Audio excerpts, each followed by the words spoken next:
Lorsqu'on réalise une installation électrique, il est important de comprendre la dénomination des câbles et de savoir quelle section prévoir en fonction du circuit alimenté. Alors, dans cette vidéo, nous allons voir comment lire les désignations des câbles et aussi comment identifier la section à utiliser en fonction du circuit qu'on souhaite alimenter. Alors, d'abord, je souhaite la bienvenue sur cette chaîne YouTube dédiée à la conception électrique dans le bâtiment. Et si vous ne vous êtes pas encore abonné, je vous invite à le faire pour simplement m'encourager. Et voilà, et à la fin de cette vidéo, dans la description, vous avez un formulaire de contact pour me contacter si besoin. Donc voilà, sans plus tarder, nous allons aller dans le vif du sujet. La dernière fois, nous avons vu ce que c'était un conducteur et la différence entre un conducteur et un câble. Nous avons vu que les fonctions des deux, c'était de faire simplement transporter l'électricité d'un point A à un point B. Alors ici, cette vidéo, c'est simplement la continuité, bien évidemment. Donc, nous avons vu les conducteurs isolés, les câbles qui étaient l'ensemble de plusieurs conducteurs. Et aussi, nous avons vu les fonctions de chaque conducteur en fonction des couleurs. Donc, couleur, explicitement, la couleur, donc lorsque vous avez une couleur, vous savez déjà dire quelle est la fonction de votre câble. Donc, voilà. Aujourd'hui, la principale idée ici, c'est de savoir comprendre, enfin, simplement comprendre les désignations des câbles, notamment des conducteurs. Donc, on avait vu que dans un conducteur était simplement constitué d'un isolant en polychlorure de vinyle et de lames qui est parfois en cuivre ou en aluminium. Il faut savoir que l'argumentation ou la désignation européenne, dans la désignation européenne, les armes sont souvent en cuivre, pas d'armes en aluminium. Donc, c'est très important de savoir ça. Ensuite, donc ici, on va partir sur la désignation des câbles. On a les câbles qui sont H07V-U, les câbles qui sont H07V-R et H07V-K. Donc, une fois que vous voyez cette désignation-là, c'est sûr que vous vous posez la question ce que cela signifie si vous n'avez pas l'habitude. Alors, on va voir pour les désignations. Donc, H signifie câble harmonisé. Donc, c'est simplement un câble qui a été harmonisé principalement pour l'Europe, pour la zone européenne. Ensuite, on a le 0,7 qui signifie que la tension assignée ici est de 450 watts et de 450 volts, pardon, et de 750 volts. Donc, ça signifie que la tension maximum, enfin, en régime normal est de 450 volts lorsqu'on est entre une phase et le neutre et de 750 volts lorsqu'on est entre phases. Donc ça, c'est ce qui concerne le 0,7 ici. Et le V, c'est pour simplement l'isolant. Donc l'isolation en PVC pour polychlorure de vinyle. Donc ensuite, on a le U, le R et le K. Vous voyez ici que dans ces trois désignations-là, ce qui change, c'est le U, le R, le K. Donc le U, le R, le K, c'est pour les types d'âmes conductrices. Donc on va voir ce que cela traduit. Donc là, le U, c'est pour les âmes rigides monobrin. Donc vous avez une image ici. Donc on a un seul conducteur ici. Ensuite, on a le R qui signifie âme rigide multibrin. Donc on a plusieurs âmes, j'ai envie de dire. Ensuite, on a le K qui est pour âme souple multibrin. Donc les brins sont plus petits que le type R, hein, rigide multibrin. Alors, une fois que nous avons compris cela, donc on va aller, on va prendre un exemple, on va aller sur Google, on va taper notre type de table. Donc, on va partir sur le H07V-R. Donc, taper Entrée. Ensuite, ici, on va aller chez Nexans. Voilà. Vous avez plusieurs propositions ici. Donc, je vous invite à cliquer sur le premier lien ici. Donc, là, vous avez une image hein, qui vous montre un peu à quoi cela ressemble. Donc, on a plusieurs brins. Faut savoir que, comme je vous l'ai dit précédemment, ces câbles-là, tout se fait en fonction de la couleur. Donc là, c'est du rouge, donc c'est la phase. Là, on a ce câble en vert et jaune, donc c'est la terre. Et voilà. Donc ce n'est pas spécifique à une fonction, ce n'est pas relié à une fonction spécifique, cette dénomination-là. Donc voilà, on va aller sur la fiche technique un petit peu, voir ce qu'on a. Alors, on clique, donc voilà.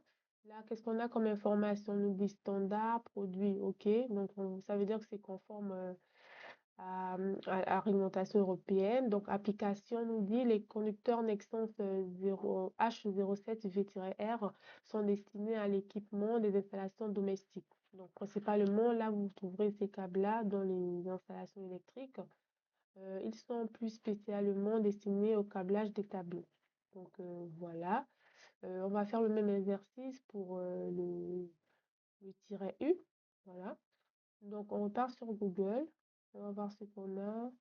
D'abord, à retenir ici, c'est que nous dit que ce câble-là est utilisé pour câbler votre tableau électrique lorsque vous êtes dans un logement.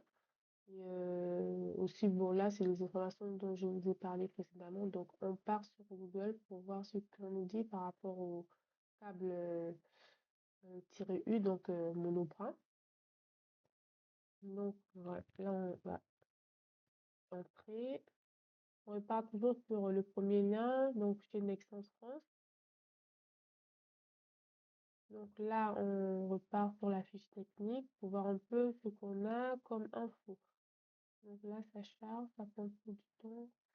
Donc on revient à la première page, hein. Donc ici, on nous dit les conducteurs Nexans H07V-U sont destinés à l'équipement des installations domestiques, logements, etc. Ils sont spécialement destinés au câblage de tableaux. Donc pareil, hein, il n'y a rien ne change, mais bon, on peut également alimenter les circuits avec, enfin, vos équipements terminaux. Avec ce câble-là, il y a pas y a pas de sujet. Donc voilà, qu'est-ce que je peux encore vous montrer ici? Peut-être les sections. Est-ce qu'on vous parle de sections? Donc je pense plus bas. Donc ici, on a les sections proposées. On a 1.5, on a la section 2.5 et on a une section de 6. Donc voilà, vous avez le bleu, le bleu pour le neutre, le rouge pour la phase et le vert et le jaune pour la terre. Donc voilà. Donc une fois que c'est dit, donc je vous ai remis je vous ai remis un petit résumé ici pour que vous sachiez les sections que vous pouvez avoir en fonction du câble. Donc pour le H07V-U, on a une section qui part de 1.5 à 4 mm². Alors pour le second, donc je vais dire tiret R pour m'éviter de me répéter. Donc le tiret R, celui avec une lame rigide multibrin, on peut aller de 6 à 300 mm² de section. Donc là, vous pouvez déjà en déduire qu'on aura la capacité de faire passer plus de puissance, hein, ce qui dit une section plus importante dit systématiquement plus de puissance. Donc voilà. Ensuite, on a le tiret K ici. Donc, la section ici, ça part de 75, donc 0,75 mm² à 95 mm². Donc, voilà, la question que vous pourrez vous poser ici, c'est voilà, comment je fais pour choisir sur quel type je pars. Donc, il faut savoir que le tiret 8 ici, le monobrin, il est rigide, hein. Donc si vous allez sur une installation où il y a des courbures, il est naturellement inenvisageable de prévoir du tiret U. Je partirais plutôt sur celui de âme avec une âme souple, multibrin et fin, ou même voilà, celui avec une lame rigide multibrin.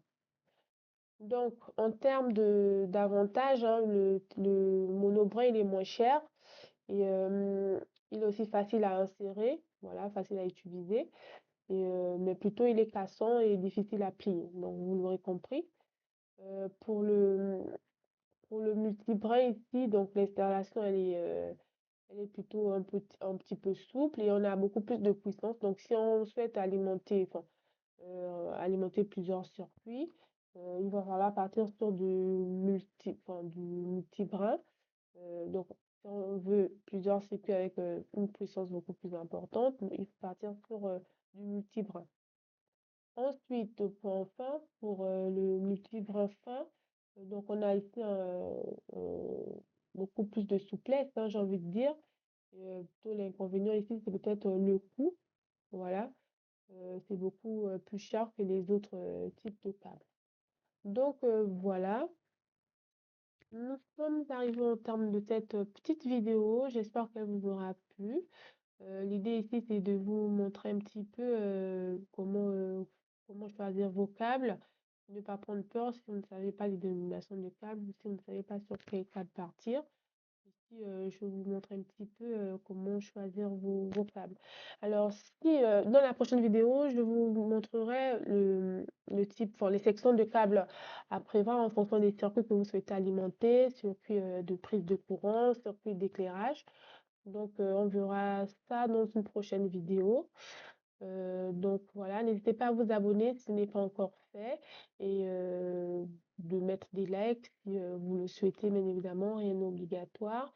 Et si vous avez des besoins particuliers de formation ou d'information, n'hésitez pas à me contacter via le lien qui sera dans la description, comme je l'ai dit en début de vidéo.